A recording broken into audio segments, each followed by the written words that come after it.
Genèse chapitre 37, à partir du 23e verset jusqu'au 28e, je vais lire. Lorsque Joseph fut arrivé auprès de ses frères, ils les dépouillèrent de sa tunique, de la tunique de plusieurs couleurs qu'il avait sur lui. Ils les prirent et les jetèrent dans la citerne. Cette citerne était vide. Il n'y avait point d'eau. Ils s'assirent ensuite pour manger. Ayant levé les yeux, ils virent une caravane d'Ismaélites venant des Galades. Leurs chameaux étaient chargés d'aromates, des baumes et des myrrhes qui les transportaient en Égypte. Alors Juda dit à ses frères, que gagnerons-nous à tuer notre frère et à cacher son sang? Venez, vendons-le aux Ismaélites et ne mettons pas la main sur lui, car il est notre frère, notre chair. Et ses frères l'écoutèrent. Au passage des marchands madianites, ils le tirèrent et firent remonter Joseph hors de la citerne. Et ils le vendirent pour 20 cycles aux Ismaélites qui l'emmenèrent en Égypte. J'ai essayé de faire des recherches. 20 cycles aujourd'hui en francs congolais, c'est entre 300 et 500 000 francs congolais. Donc, ils l'ont vendu à peu près 500 000 francs. Un équivalent de les taux qui changent à tout moment là. Mais c'est entre 160 et 240 dollars. Ils ont vendu leurs frères. Les dimanches derniers, on a parlé sur le rêve. On a expliqué en peu de mots le rêve. C'est ce que Dieu te montre, là où il t'emmène, ce qu'il veut faire de toi. Joseph a fait le rêve. On a vu que dans le rêve, il y a le songe. Le songe est composé de symboles, de signes. Et on a compris que le songe, selon Job, dit Dieu parle tantôt d'une manière, tantôt d'une autre. On a compris que les songes font partie de moyens de communication, les langages. Comment est-ce que Dieu communique avec l'homme? Soit par des songes, soit par des visions, soit par des circonstances. Et pour les cas particuliers ici, nous voyons que le rêve de Joseph, à l'intérieur, il y avait le songe qui était accompagné des symboles. C'est la partie des fois la plus difficile. C'est ce qu'il y a dans le rêve que Dieu veut que nous puissions comprendre. Qu'est-ce que Dieu veut que nous puissions comprendre? Quand on a un rêve, c'est que Dieu, là où Dieu nous emmène, c'est qu'il veut faire notre destinée, un appel à long terme. On avait vu qu'on n'est pas obligé d'être endormi pour avoir un rêve. Le rêve, c'est une aspiration. Ça peut aussi être une conviction, un fardeau que Dieu dépose dans ton cœur de ce que tu dois devenir et de comment est-ce que tu dois le vivre. Mais on a aussi parlé de la vision. C'est ce que tu dois faire maintenant. Je l'ai dit au premier culte, les prophétiques, des fois c'est compliqué quand on a mal reçu la révélation. Dans les prophétiques, nous avons la révélation, la partie où nous recevons le message qui vient de la part de Dieu, dans les langages qu'il utilise, vision, imputation, tout ce que vous voulez dans le langage de Dieu. Mais il y a la partie qu'on appelle interprétation. Après interprétation, il y a ce qu'on appelle l'application. C'est que toi tu dois faire. Dans ces rêves, est-ce que tu étais l'acteur principal? Est-ce que tu étais juste quelqu'un qui assistait à quelque chose? Pourquoi Dieu veut que tu puisses voir ces rêves? Quelle est ta part des responsabilités? Est-ce un appel à la prière? Est-ce un appel à une action? Et c'est cette partie-là qui t'engage toi. Tu ne restes pas passif quand Dieu parle. Quand Dieu parle, il veut que tu deviennes actif, que tu participes. Même si il a déjà décidé de faire quelque chose, comme le cas de Joseph. Mais dans ce qu'il a décidé, il veut que nous puissions participer. De toutes les façons, ce que Dieu a décidé, il ne change pas d'avis.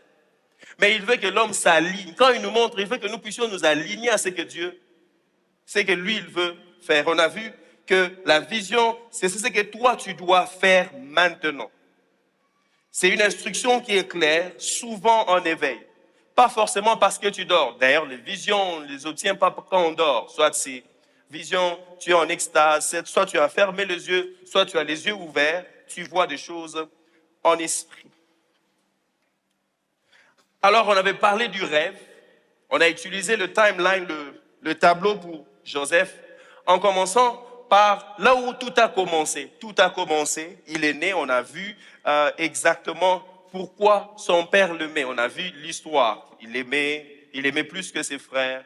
Non seulement ça, il a confectionné une robe, une tunique pour lui. Et ses frères ont constaté que leur père aimait plus Joseph. On a parlé du rêve. Et aujourd'hui, le sujet toujours dans cette série, la chambre noire, nous allons parler de la fosse. La fosse. Là où on a jeté Joseph. Je ne sais pas s'il est dedans. Ah, on aurait bien voulu jeter quelqu'un là-bas. On a cherché. On n'a pas vu. La fosse est un lieu que personne n'a choisi. Il n'y a personne qui choisit d'être jeté dans une fosse. C'est un moment que personne ne souhaite. Vous savez, on aime toujours la bonne partie de la prophétie. Mais le processus qui nous amène à l'accomplissement de cette prophétie, je vous assure, c'est la partie la plus dure. Je vous ai raconté mon histoire. Après, on est allé en Afrique du Sud, on est revenu, on s'est retrouvé à Lubumbashi. Il y avait le pasteur Cœur, enfin, il est là, je peux maintenant dire. Il y avait le pasteur Cœur, nous étions dans la chambre là où les docteurs restaient à Lubumbashi. Et pendant qu'on mangeait, le docteur pose la question, tu feras quoi maintenant de ta vie? C'est comme si on m'avait pris, on m'avait aussi jeté dans la fosse. J'ai balbutié parce que je ne savais plus, j'étais perdu. Et surtout quand là on devait retourner, ça n'a pas marché, on a chanté des cantiques comme Namituni Nzambe.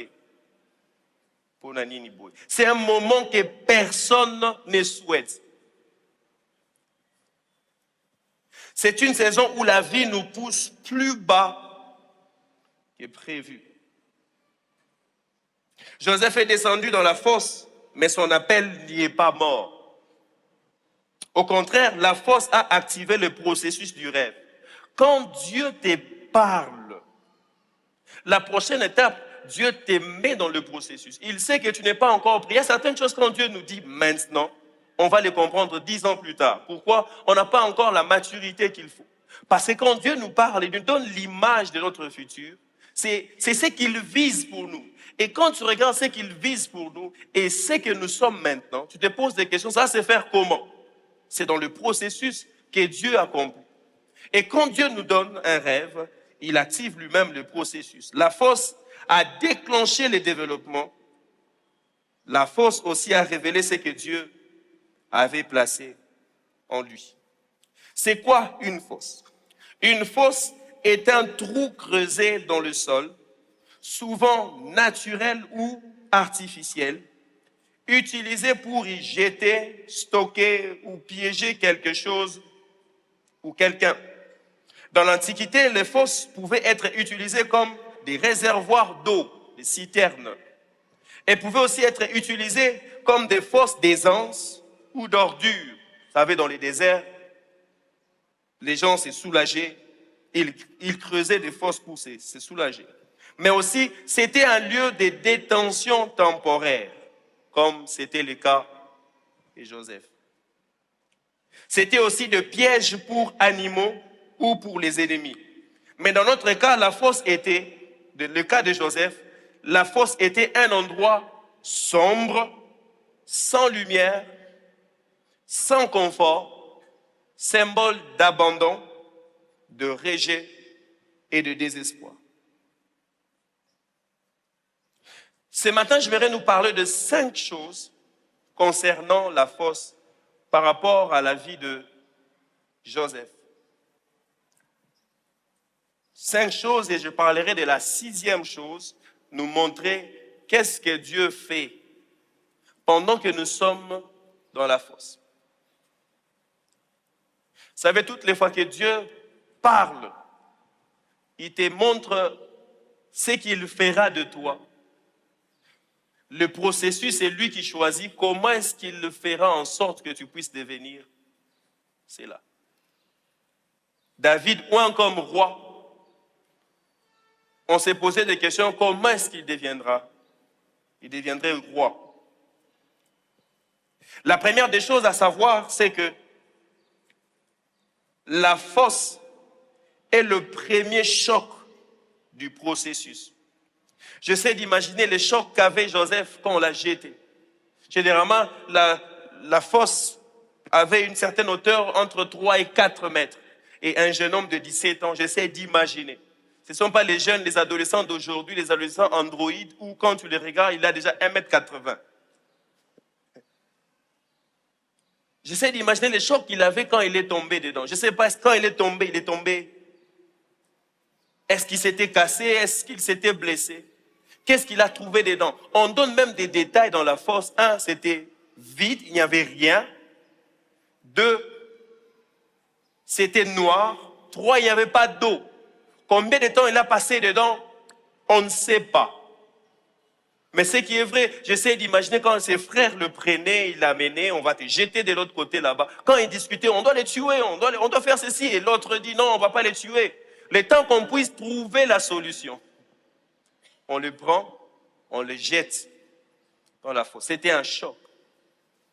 As-tu déjà été choqué? Dieu te dit ce qu'il va faire, mais ce qui vient après, tu te poses des questions. Seigneur, on ne s'était pas entendu comme ça.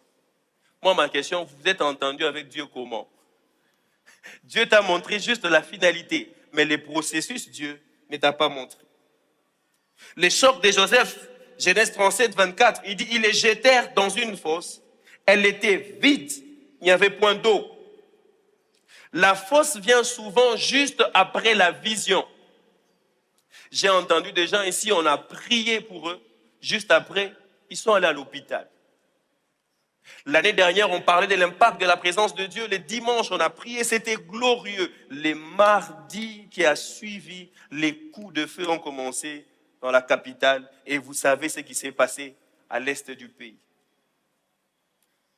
Et il y a cette sœur-là que je reçois au bureau. Elle dit, pasteur, le dimanche, on a prié, Dieu m'a parlé. Les mardis, j'ai failli mourir. Elle travaille dans une banque. Juste après une vision, juste après des déclarations des hommes de Dieu ici. Des fois, quand on dit que cette année, c'est une année de repos de toutes parts, j'essaie d'imaginer combien nous tous nous imaginons le repos. Le repos peut aussi passer par les désordres de Dieu. Il peut permettre à ce que des choses arrivent dans ta vie pour que tu puisses vraiment jouir de ces repos. La force vient souvent après une parole, un message que tu reçois de la part de Dieu. La force vient souvent après une promesse.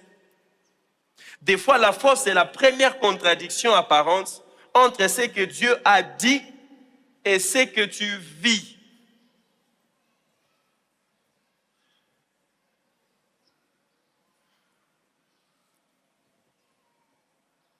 Le premier test de chaque rêve est le test de la force. Si ton rêve ne survit pas à la force, il ne survivra jamais à la destinée. Soit c'était qu'une ambition. Je veux faire ceci, je vois. Tu commences à te battre, tu fais tout. Des fois, quand le rêve vient de Dieu, tu n'as pas d'effort à fournir. Tu as juste besoin d'accepter le processus. Deuxième chose à savoir, la force révèle qui est avec toi et qui ne l'est pas. Dis au voisin, cette année, Dieu va te révéler qui est avec toi et qui n'est pas avec toi.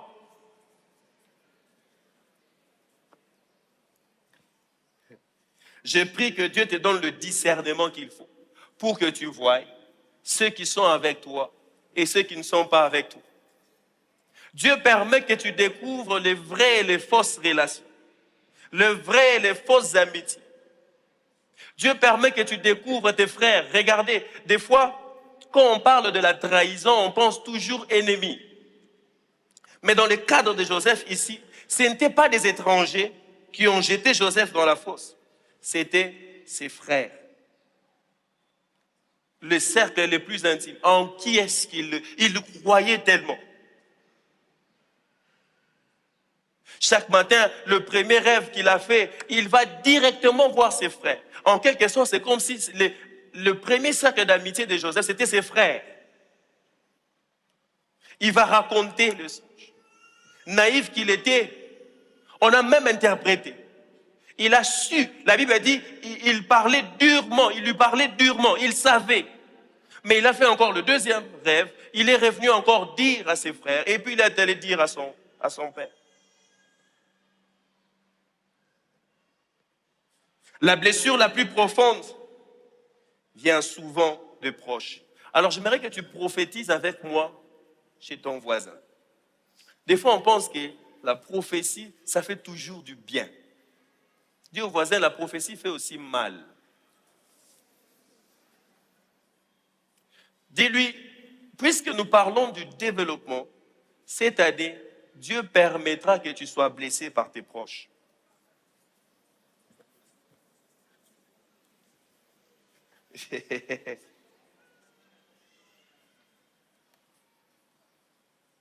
Pose la question, c'est toi mon proche?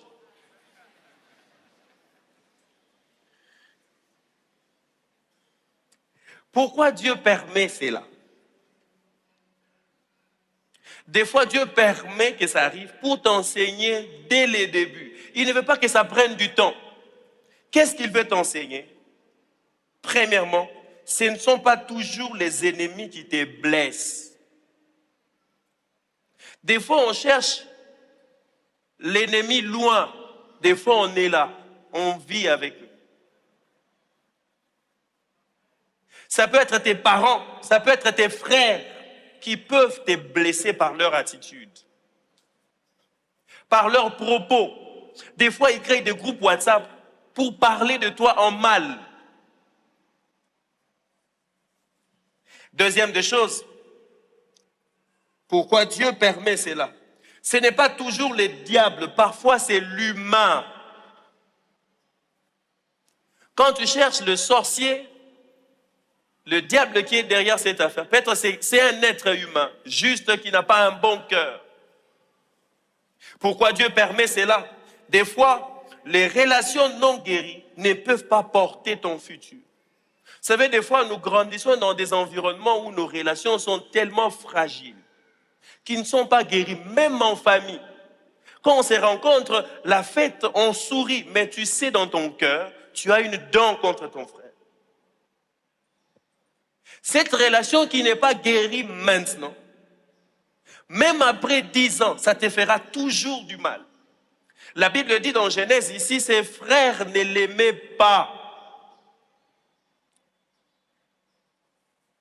Et si cette blessure n'est pas guérie maintenant, sache que cette relation ne te portera jamais dans le... Il cherchera toujours à te faire du mal. Je prie que tu guérisses de cette relation maintenant. La force t'apprend à ne pas dépendre des hommes, mais de Dieu.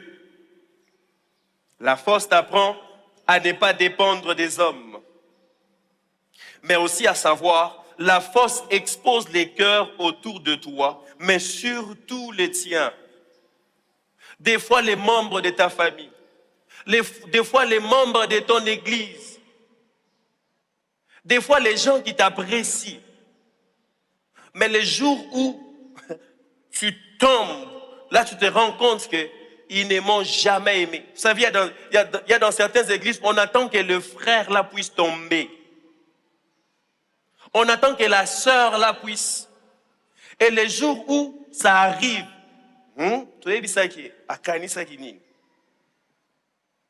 c'est là où tu découvres les cœurs des gens. Et surtout, ceux qui te sont proches. Troisième chose, la force au dépouillement. C'est que c'est un moment où Dieu permet pour que tu sois dépouillé. J'ai donné l'exemple de mon propre exemple ici au premier culte.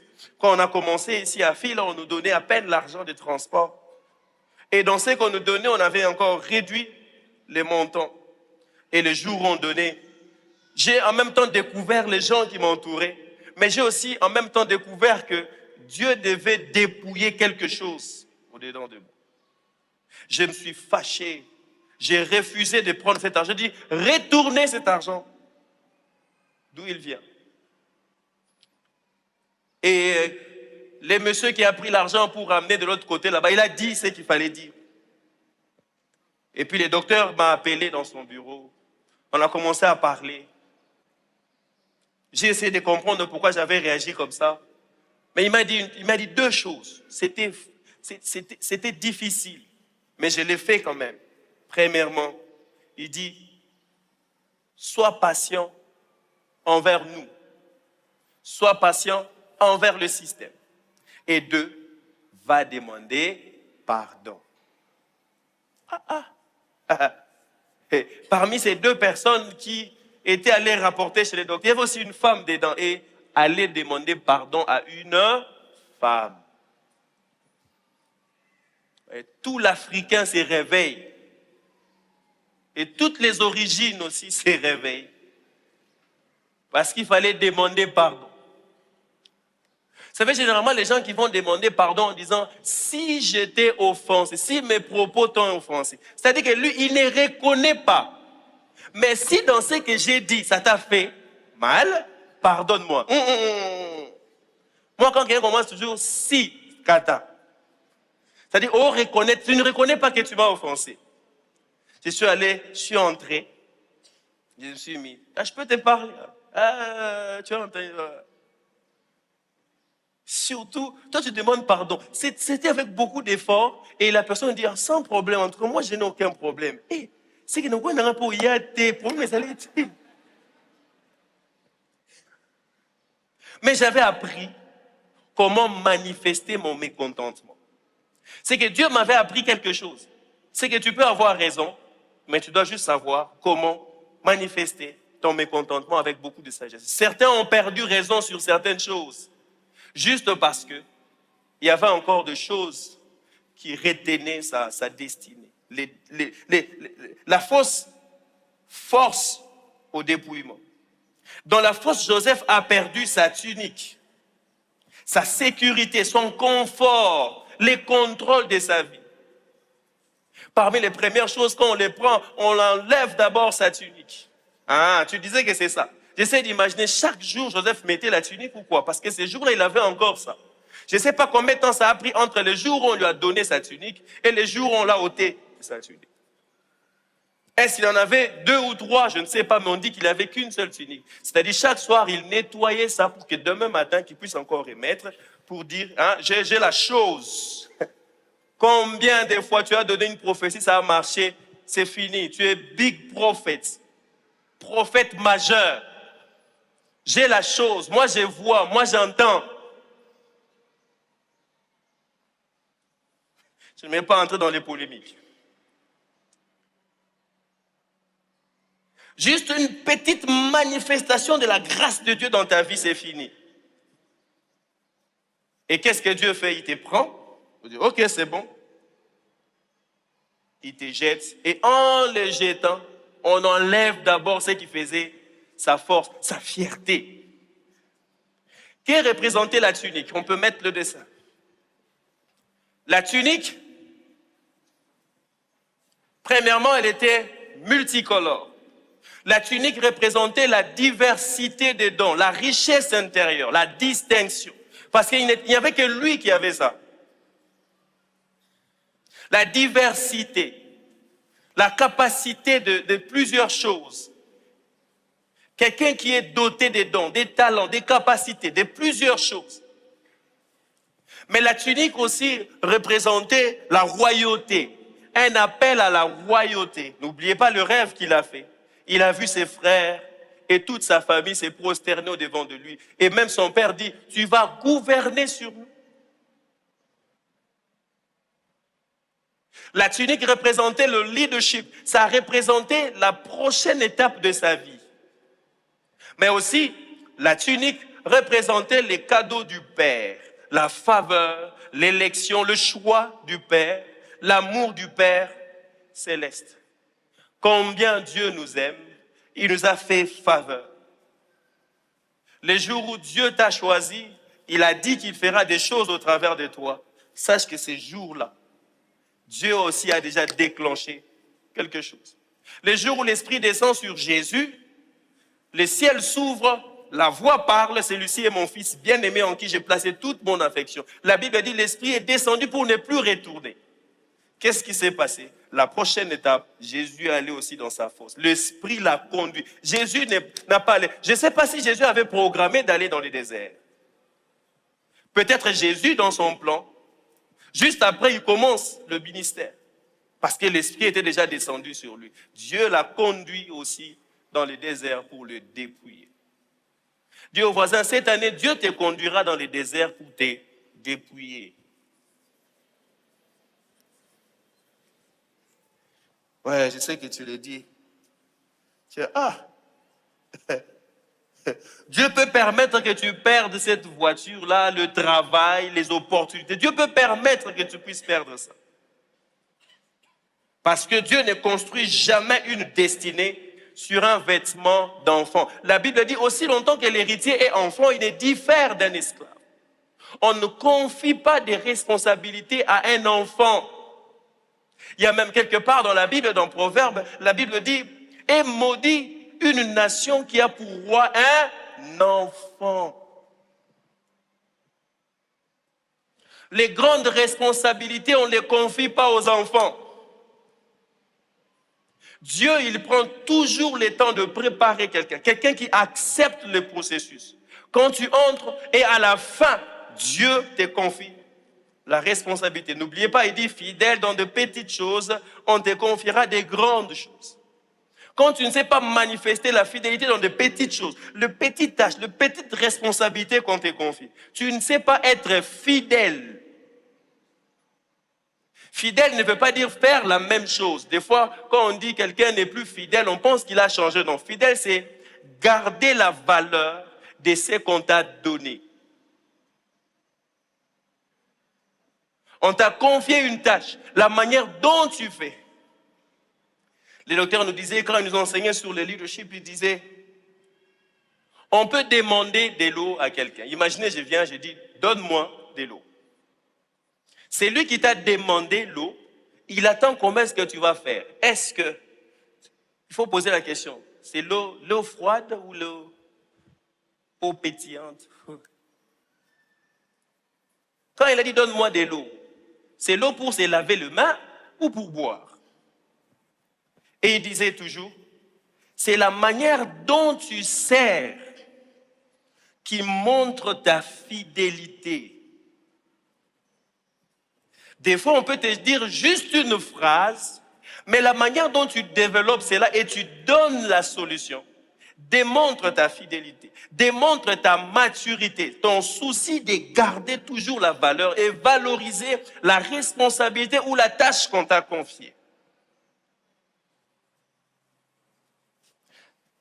La force arrache ce qui te définissait avant. Les choses pour lesquelles tu t'y attaches, la tunique, je sais si, j'ai tel diplôme, je sais si, j'ai fait ceci, j'ai travaillé à tel endroit, Dieu te mettra dedans pour te détacher. Même des forces, il peut te l'arracher. La force vient arracher ce qui était superficiel. Dieu ne fonctionne pas avec des hommes ou des femmes qui sont superficiels. Et qu'est-ce que Dieu fait? Il enlève tout le superflu. Il veut laisser ce qui est essentiel, ce qui est important. Pas forcément ce que tu aimes, mais ce qu'il estime que c'est important pour toi, pour cette saison et la saison qui est en train de venir. Quand tu es dans la fosse, Dieu t'arrache de ce qui te définissait avant. Tu perds l'orgueil, la dépendance humaine, la naïveté, les illusions, les anciennes sécurités, l'arrogance. Il y a certaines choses que tu as manquées juste à cause de ton arrogance. Il y a des choses que tu as manquées juste à cause de ton manque d'humilité. Il y a des choses que tu as manquées juste à cause de ton manque de respect. Et une leçon mal apprise, elle est toujours reprise. Il est possible que tu reprennes encore la même leçon. Parce qu'en 2025, tu l'as mal apprise. Et avec Dieu, il n'y a pas d'entraîner. Non, je passe d'abord des classes et puis je vais vers la fin récupérer. Avec Dieu, ce n'est pas comme ça. Quand tu n'as pas compris, tu vas reprendre. Dis au voisin, quand tu n'as pas compris, tu vas reprendre des classes. Et je prie, si je sais que tu as une grande destinée, et je suis en train de prier que Dieu te fasse reprendre cette classe-là. T'inquiète, je savais déjà que ça allait être difficile ton amen. Tu vas encore rêver, tu es dans cette classe, dans cette salle de classe. À chaque fois qu'il y a examen, toi, tu te perds toujours. Oui, parce que tu as mal préparé ton examen. Tu vas encore te dire, pasteur, je me suis encore vu dans une salle de classe. Qu'est-ce que Dieu veut me dire? Il veut me dire il veut te dire juste que tu as mal compris. 2025.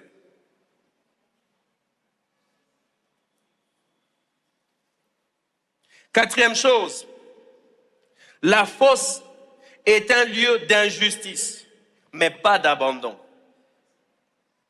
La fosse est un lieu d'injustice. L'injustice, la justice de Dieu, il y en a.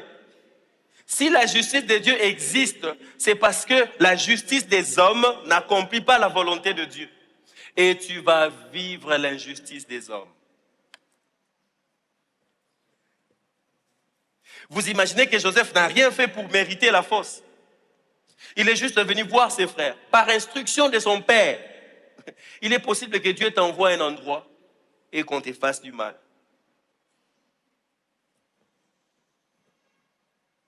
La fosse représentait l'injustice, la trahison, la douleur émotionnelle. Dieu n'est pas seulement avec toi dans le palais, même dans la fosse. Il te garantit de sa présence. S'il te laisse passer par ces feux-là, parce qu'il sait que ça ne va pas te consumer, il sera avec toi dans le feu. S'il te laisse passer dans l'eau, il sait que l'eau ne va pas te submerger parce qu'il sera aussi avec toi dedans. Je prie cette année, quand Dieu sera en train de te faire passer par toutes ces étapes, que tu saches qu'à la fin, ça sera glorieux. Dieu t'a déjà montré l'image. Oh, cette année, c'est l'année du développement. Cette année, c'est l'année du repos de toutes parts. Ok. Mais sache qu'après avoir vu cette image, il y a le développement. Après le développement, il y a le bain d'arrêt. Après le bain d'arrêt, ça arrête le processus. Après, il y a quoi? Il y a quoi?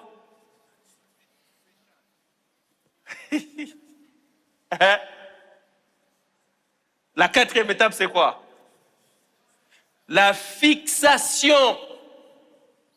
Des fois, Dieu te laisse dans le trou pour fixer certains problèmes de caractère. Et il peut permettre à ce que la vie te donne des coups. Je me rappelle, ces jours-là, je l'ai dit au premier culte, ça faisait 5 jours qu'on ne mangeait pas bien, on ne mangeait presque pas. Qui connaît les biscuits glucose? Il y avait Candy, Kiwi, Candy glucose, c'est ça? C'était avec le sachet jaune. Il y avait 10 ou bien 12. Moi, je connaissais tous les nombres. Et je sais même quand je vais acheter, ouais, coquille t'es changé là. Ça ne dépassait pas 13 biscuits à l'intérieur. Donc, c'était entre 10 et 13. Et quand j'allais acheter, on mangeait avec les arachides. Et quand quelqu'un venait avec les biscuits, je savais reconnaître que ça, ce n'est pas Africa Choice. Parce que les sachets d'Africa Choice étaient un peu durs. Et les sachets de glucose, c'était un peu léger. Je savais reconnaître ça. Et un jour, on dit que si tu n'as pas mangé toute la journée et que tu arrives le soir, tu prenais 2 litres d'eau, c'est l'équivalent de quelqu'un qui a bien mangé. Et ces jours-là, j'ai pris la carafe. On avait une carafe de 2 litres. C'était à 23 heures, il n'y a pas de courant. J'ai bu. Qui a bu? Boira. J'ai bu. Jusqu'à ce que j'ai fini les 2 litres. Et puis je me suis mis à rire. J'ai dit, Seigneur, tu sais faire toucher les gens le fond. Ah, glucose. Oui, ça avait un bon goût, hein. Ouais, ça avait un bon goût. Donc, ça ne dépassait pas 13, voilà. Kiwi, voilà. Quick, ah, baking quick, bima bimbote, vous vous rappelez de ça? Ça ne dépassait pas 13. Et puis, c'était C'était bien. Talazana Mpiaro, senti kitoko indika. C'était bien raffiné. Les sucres étaient très équilibrés. Mais quand tu prenais Africa Choice, c'était un peu dur. Vous vous rappelez, hein? Voilà, c'était ça. Merci vraiment, Média. Ah, les bons souvenirs. On ne vend plus ça. Hein? Ou bien moi, je ne vois plus ça.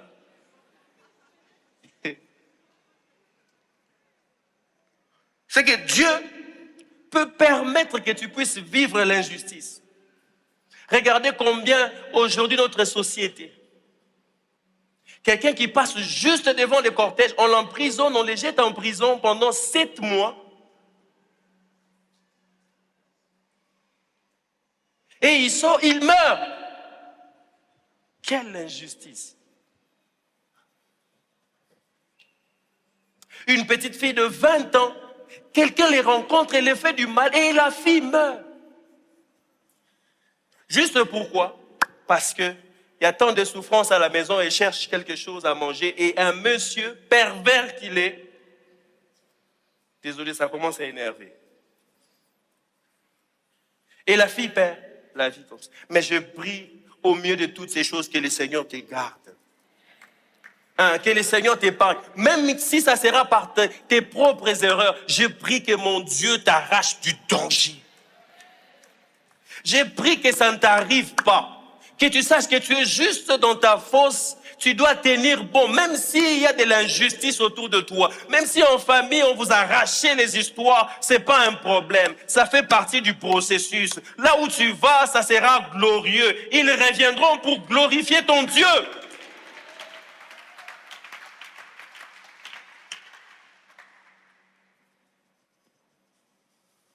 L'injustice vient des hommes. Mais Dieu ne t'abandonnera jamais. La 5e chose, la force est temporaire. Dis au voisin, la force est temporaire, mais transformatrice. Le but de la force, c'est pour te transformer. Dieu vise ta transformation. Vous voyez, quand on parle de la transformation, c'est-à-dire qu'on quitte d'un état vers un autre état. Il y a la transformation. Le mot qui est utilisé là-bas en grec, c'est transformation. Trans, ça veut dire sortir de la forme. Dieu veut te sortir juste de l'ancien moule pour te mettre dans le nouveau moule qui est Jésus-Christ. Il veut que tu ressembles à Christ. Il veut que ton caractère reflète les caractères de Christ. Il veut que tes résultats reflètent les résultats de Christ.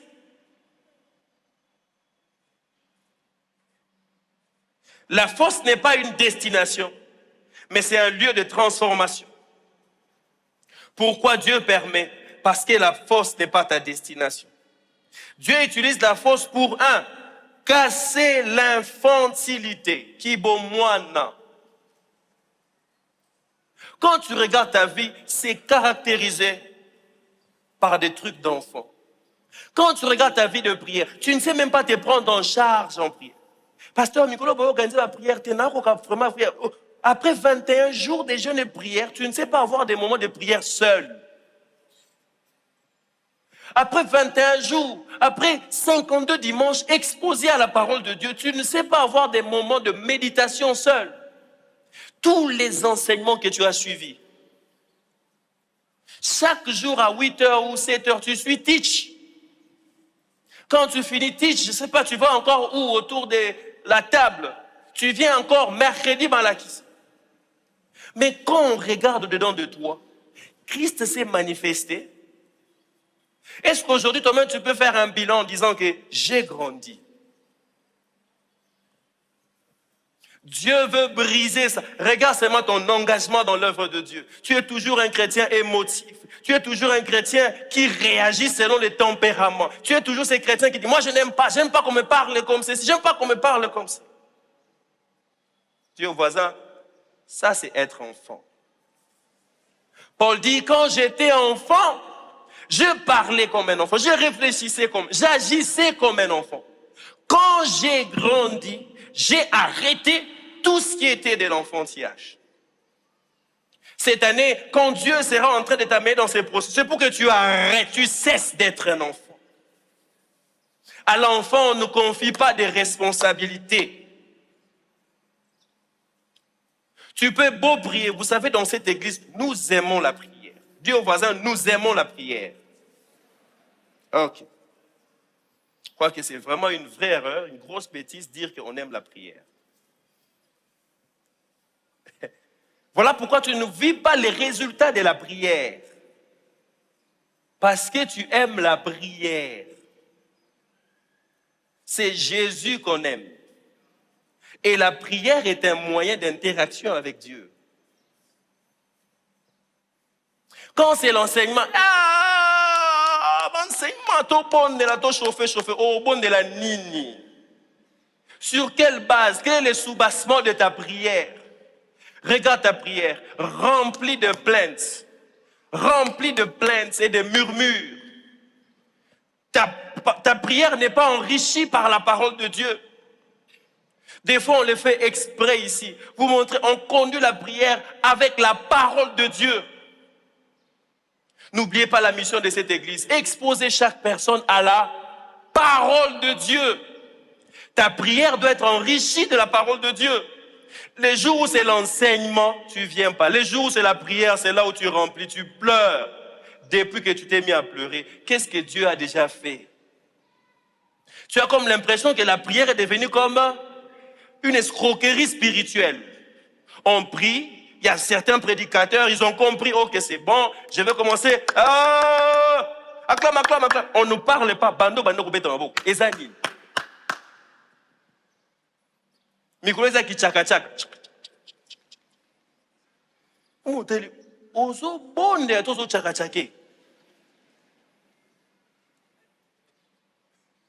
Prie. Est-ce que tel que tu es là, si on ne mettait pas là, imaginez un dimanche, il n'y a pas les worship. Avant la parole, bien aimé, on va prier. Il n'y a pas de clavier. Vous savez, des fois, les claviers, ça nous emporte là. Alléluia. Pendant que j'étais là, je suivais les worship. J'ai même posé les amis. Pourquoi il n'y a pas de lyrique? Mais j'ai vu les gens, c'était un cantique. Moi, je connaissais. J'ai cherché d'abord à écouter c'était quoi. Mais des fois, la mélodie, ça t'emporte. Non, moi, j'aime la musique. Ça m'amène dans la présence de Dieu.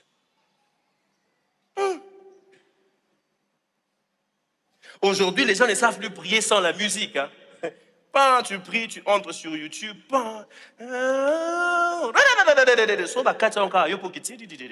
Regardez ce qui se fait des fois les temps d'exaucement. Quand celui qui conduit la prière, quand il fait, qui t'a dit d'arrêter de prier? C'est parce que ta prière, il n'y a rien dedans. Beaucoup de sincérité dans ta prière, mais ta prière est vide. Toi-même, tu sais. Bando tikalaki. Il n'est pas osé là. Oui.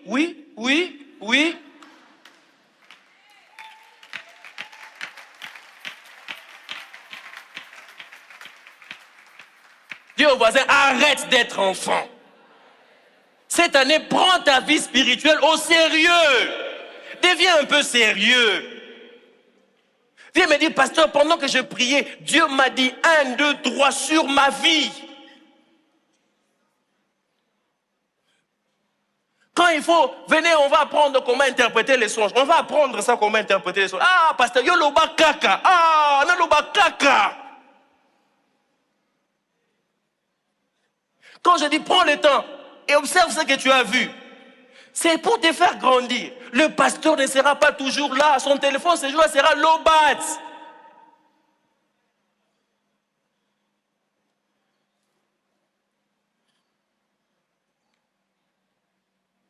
Dis au voisin, sois un peu sérieux avec ta propre vie.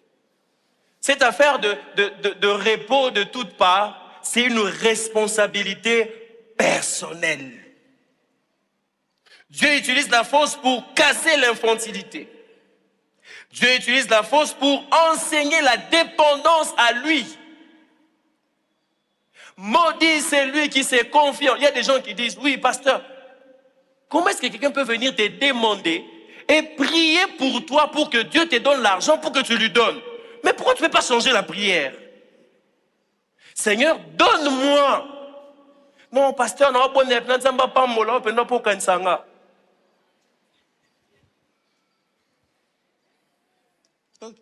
mais oui, Dieu passe toujours par les gens.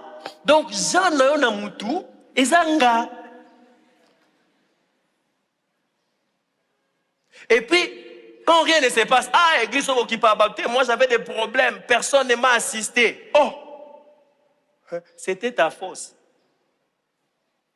Ne nous entraîne pas. Dans la fosse, on n'entre pas 2, 3. C'est une personne qui entre dans la fosse. Alléluia. Alléluia. Dieu utilise la fosse pour purifier les motivations. Je l'ai dit ici, si on avait ressuscité notre ami en 2008 qui était mort, je vous assure, on n'allait pas se connaître. Je me rappelle même ces jours-là avec le pasteur David et les autres, remplis d'orgueil quand on entre. On chantait, on a trouvé qu'un papa qui exhortait, il a dit, Dieu a donné, Dieu a repris. Il a dit, non, nous on est venu la ressusciter. Ces jours-là, Dieu nous a humiliés. On a commencé à 23h40 jusqu'à 4h20. On a commencé à supplier Dieu de la ressusciter pour que nous ne soyons pas humiliés. Je me rappelle, moi j'ai fait cette prière. Seigneur, il y a des prières que tu fais comme ça, avec des mauvaises motivations. Seigneur, paix sangai, pas sentir que nous avons et dans la bande moustorma yemba et mon Gabriel a tourné. Ça c'est quelle chanson? C'est-à-dire quoi? Bien aimé, n'ajoutons pas foi à tous les cantiques. C'est pas parce que c'est mélancolique. Oh, ça me fait du bien. Non, c'est pas la mélancolie. Les choses de Dieu, c'est pas ça. Dieu permet que tu passes dans la fosse pour purifier tes motivations. Est-ce que ce que tu demandes, c'est avec un cœur pur? Est-ce que l'onction que tu demandes là, c'est pour relever les gens ou pour quand tu imposes les mains, les gens tombent et tu dis que j'ai la chose? Depuis que tu pries et les gens tombent, qu'est-ce qu'ils sont devenus après? Par contre, les habits sont devenus sales. Et déjà, il n'a pas d'argent. Il doit encore chercher l'argent pour acheter les savons.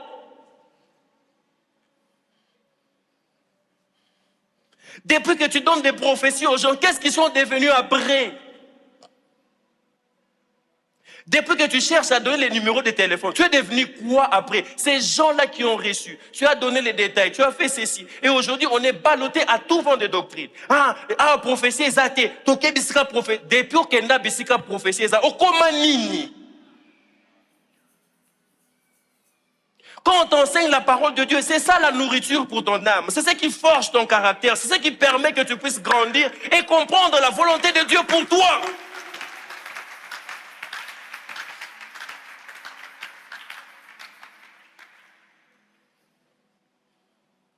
Pendant que tu viens, tu attends 4 heures qu'on puisse te recevoir. Dans cette consultation prophétique, tu pouvais faire 4 heures de prière seul. Tu pouvais passer ces temps-là à pleurer devant Dieu. Les dieux que les prophètes conçus, c'est le même Dieu. À moins que lui, il a un autre Dieu, et moi, c'est un autre Dieu, je comprendrai. Mais si c'est le même Dieu que nous servons, au lieu d'attendre 4 heures, prends ces 4 heures, convertis ça en temps de prière. Et puis regarde les résultats à la fin. Je suis venu, depuis que j'étais venu là, on ne m'a pas reçu. Dieu t'a enseigné que viens me voir, j'ai la solution. Dieu va purifier tes motivations dans la fosse. Mais aussi, Dieu va préparer les cœurs. Il va préparer ton cœur à la gestion du palais. Je prie que Dieu prépare ton cœur. Il va forger les caractères. La fosse t'apprend quelque chose que tu ne pourras jamais apprendre ailleurs. Vous savez, on dit toujours que les conséquences corrigent mieux que les conseils. Des fois, Dieu ne veut pas que ça reste dans tes aspirations. Dieu ne veut pas que tu puisses... Non, Dieu permettra que tu vives quelque chose. Les jours où tu en parleras, tu diras comme Job. Il dit, mes oreilles ont entendu parler de Dieu. Aujourd'hui, j'ai vu Dieu. Dieu permettra que tu le fasses pour que tu l'expérimentes à une autre dimension. Pour que tu aies un autre langage de témoignage. Dieu va te préparer cette année. Et il te fera passer par la fosse. Cette phrase qui dit, Dieu ne te laisse jamais dans la fosse. Mais il ne te fait jamais en sortir trop vite. Rapidement, qu'est-ce que Dieu fait dans la fosse? 1. Il développe ton endurance. Il développe ta résilience. C'est-à-dire la force intérieure qui te permet de tenir ferme, de te relever et de continuer même face à la souffrance. Même face à la souffrance, tu ne vas pas céder. 2. Il t'apprend à te tourner vers lui, comme je l'ai dit. 3. Il ferme les mauvaises portes relationnelles. Il purifie ton environnement. 4. Il purifie ton cœur. 5. Il te détache de ce qui t'empêcherait d'entrer au palais. Et 6. Il te prépare émotionnellement. 4 choses à faire. Réflexion personnelle. 4 choses à faire. Vous pouvez le faire maintenant à la maison, mais prenez le temps de le faire. Voici la première question. La première question, où êtes-vous? Quelle est ta fosse actuelle? Quand tu regardes un aspect de ta vie, tu te dis que ça, en tout cas, je suis là-bas. Et quand je suis là-bas, est-ce que c'est un moment de choc? Est-ce que Dieu me révèle ceux qui sont avec moi ou ils ne sont pas avec moi? Est-ce que Dieu est en train de dépouiller quelque chose en moi? Est-ce que Dieu est en train de travailler mon caractère? Est-ce que Dieu est en train de me transformer? Tu es à quel niveau de ta force? Deuxième question, qu'est-ce que Dieu veut enlever dans ton cœur? Parce qu'on a parlé que c'est l'étape où Dieu purifie notre cœur. Qu'est-ce que Dieu veut enlever dans ton cœur? 3. Quelle personne dois-tu pardonner? As-tu quelqu'un que tu dois libérer dans ton... Vous savez, le pardon, ce n'est pas pour l'autre. Quand tu pardonnes, au fait, tu t'es fait du bien. Au fait. Tu ne pardonnes pas pour redevenir naïf. Tu deviens prudent, tu sais comment vivre avec la personne. Mais tu n'as plus de rancœur dans ton cœur. 4. Quel attachement dois-tu lâcher? On a parlé de la tunique ici. As-tu une tunique qui aujourd'hui est devenue l'objet de ton orgueil?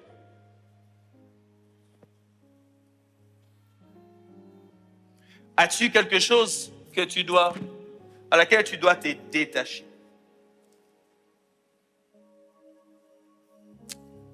Et la dernière chose que je vous pose, c'est pas là-bas.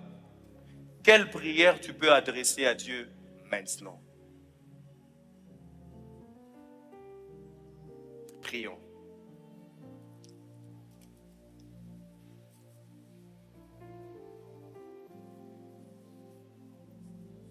Il y a ces cantiques en lingala, je ne sais pas si on connaît, qui dit Tango, tango, mbongepe, mon pepe koya. Elongo toko, matali kolo. Poyo za mokonzia, mo pepe. Na bangate. Naebi oza na bangate naebi tango mbonge pe mo pepe koya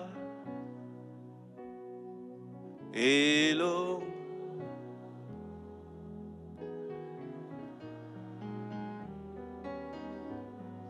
Oyoza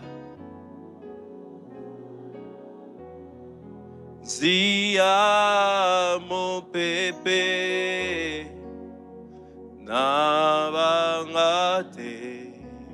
Nayebi Yoza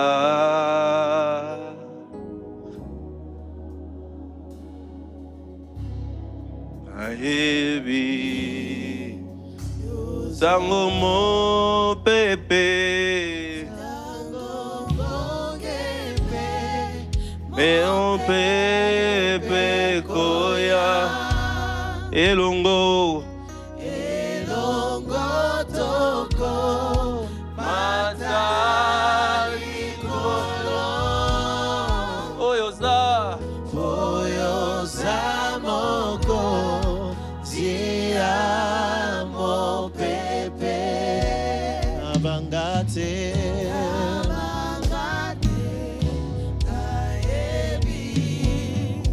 Yoza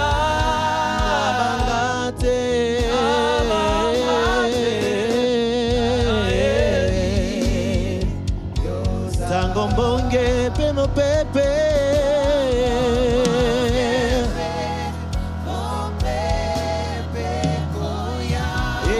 Elongo toko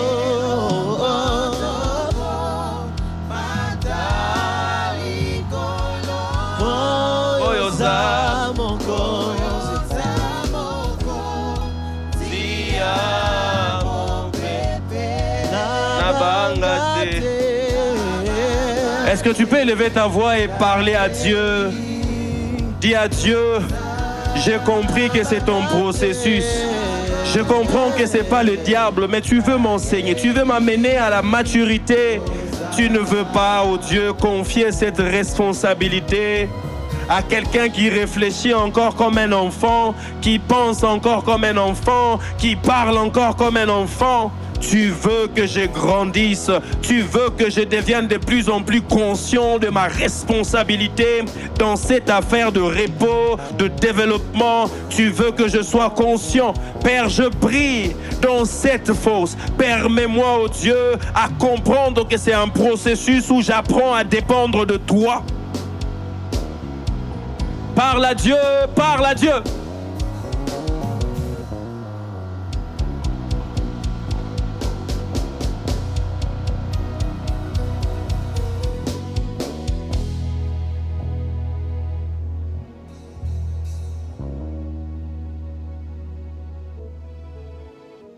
Bangate Nayebi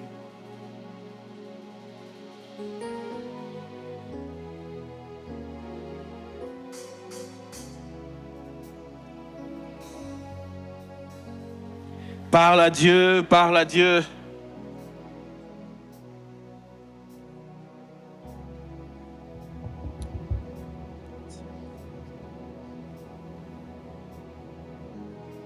Je veux dépendre de toi, Seigneur. Alléluia. Parle à Dieu. Je ne sais pas, tu es à quel niveau. Est-ce que tu sens comme si on est en train de te dépouiller de tout? Dieu est en train de permettre. Il veut juste purifier ton cœur, purifier tes motivations, enlever tout ce qui est enfant. C'est comme si tu vas de report en report. Oui, Dieu permet parce qu'il sait que là où tu vas, c'est glorieux, c'est grand et il ne veut pas que tu puisses rater le processus maintenant. Travaille, Seigneur. Dis à Dieu, fais ce travail de profondeur. Va, au Dieu, dans mon cœur, là où moi-même je n'imagine pas. Seigneur, va, touche là-bas, au nom de Jésus.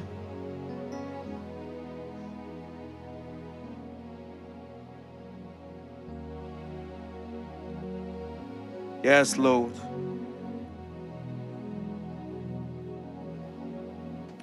J'aimerais que tu puisses faire cette prière après moi. Et après quoi, je laisserai le micro. J'aimerais que tu la fasses avec foi. Comme je nous ai dit pendant tous ces jours, midi, minuit, l'atmosphère attend la parole. Seigneur, Donne-moi la force de traverser ma fosse. Je te remets ma douleur, mes blessures, mes incompréhensions. Purifie mes motivations. Arrache ce qui ne vient pas de toi. Développe en moi une maturité nouvelle. Que ma fosse devienne les lieux où tu formes mon caractère. Je te fais confiance, même dans l'obscurité. Au nom de Jésus. Tu vas maintenant faire cette déclaration après moi. J'aimerais que tu la fasses avec foi et détermination.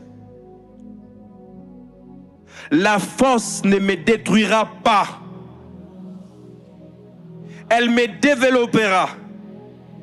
Dieu est avec moi dans ma descente. Aucune force ne peut empêcher la vision de Dieu dans ma vie. Je ressortirai transformé, purifié, repositionné. 2026, Dieu me développe à 360 degrés. Que Dieu vous bénisse.